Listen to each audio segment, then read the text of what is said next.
Motivations with Dan Stratton. I want to talk again today about setbacks. This will be part 3.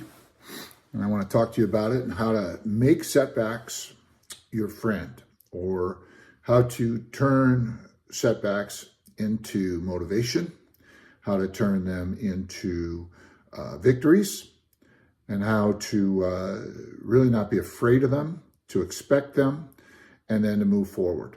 Recently, I lost a good friend.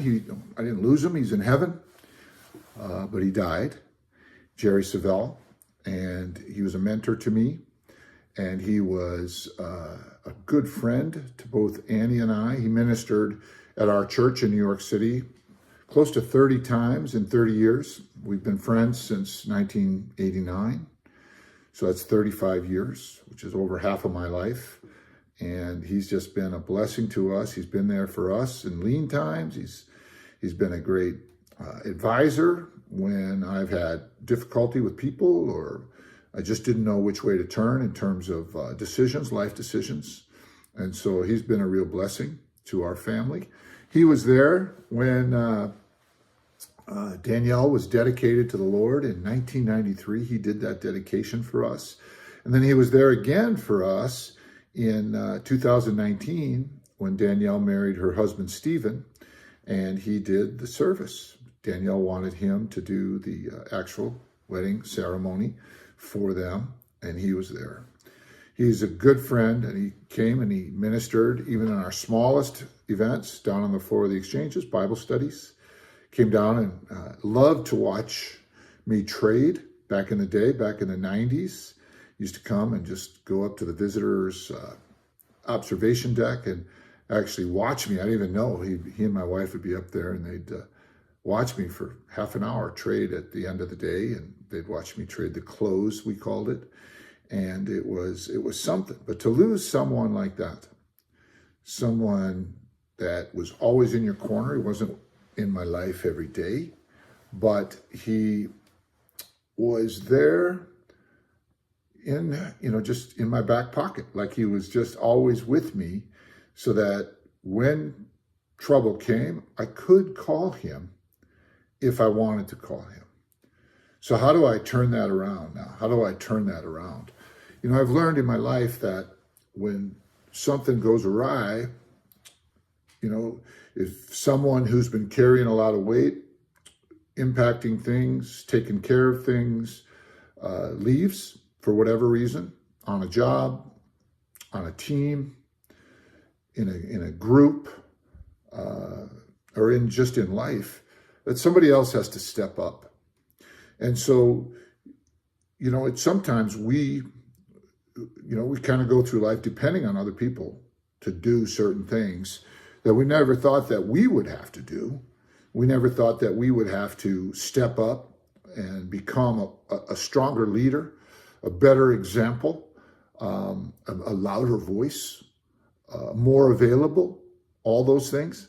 And all those things are promotions, if you look at them properly.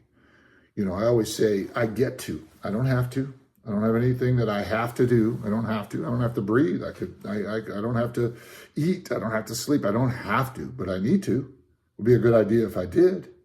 And it's the same thing here.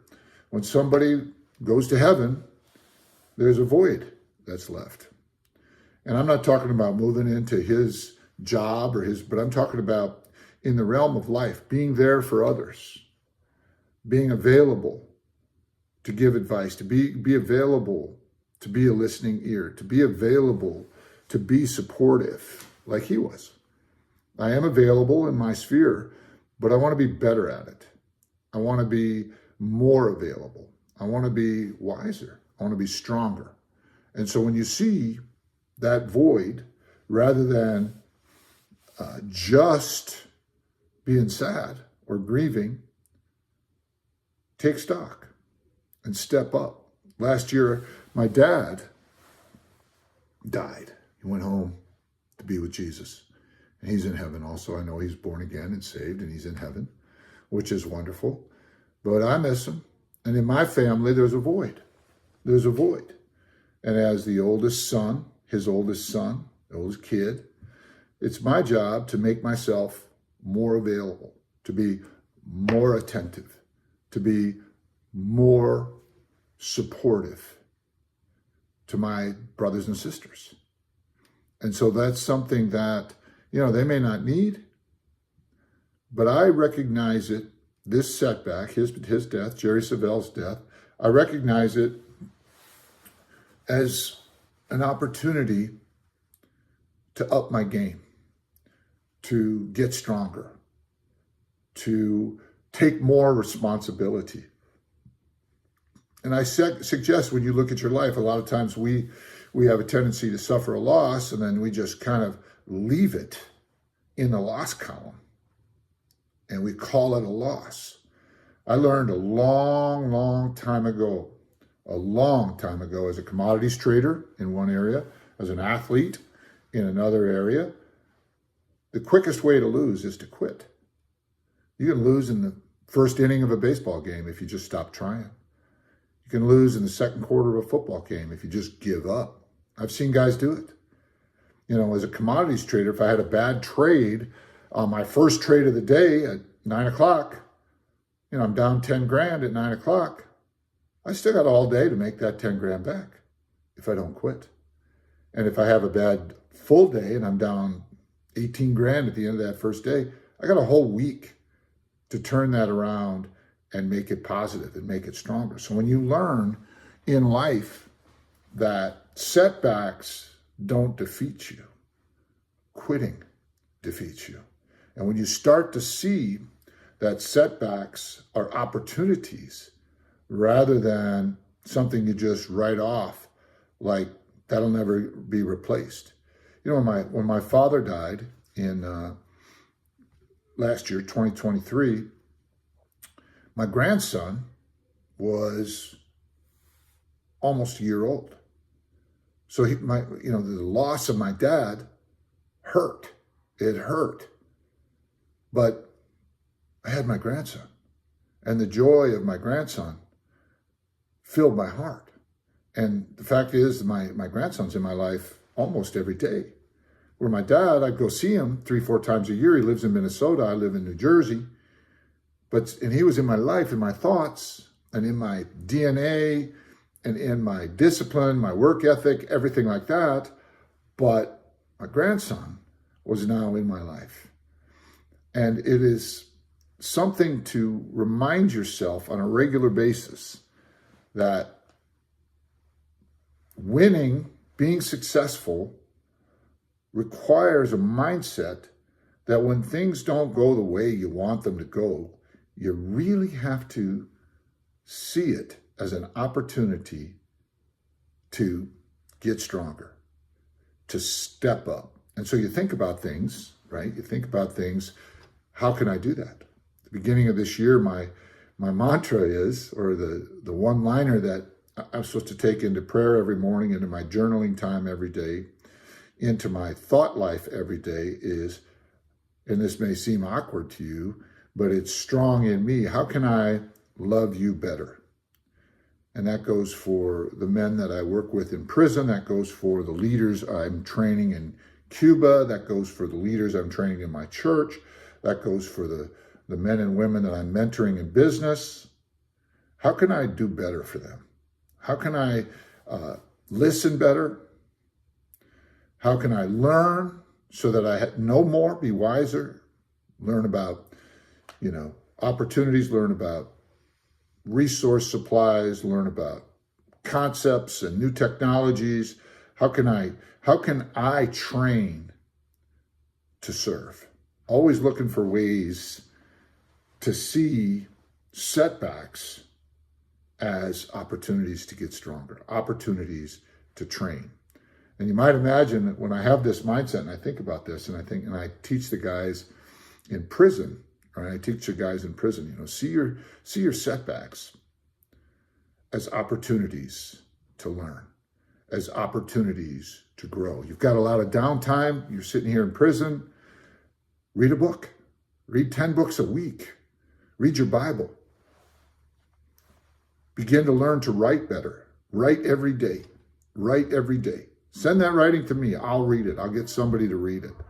I want to be more available to you.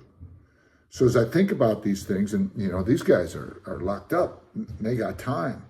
So how do they see that setback, which is going to set them back a lot of time, a lot of years? How do they turn that around and make it,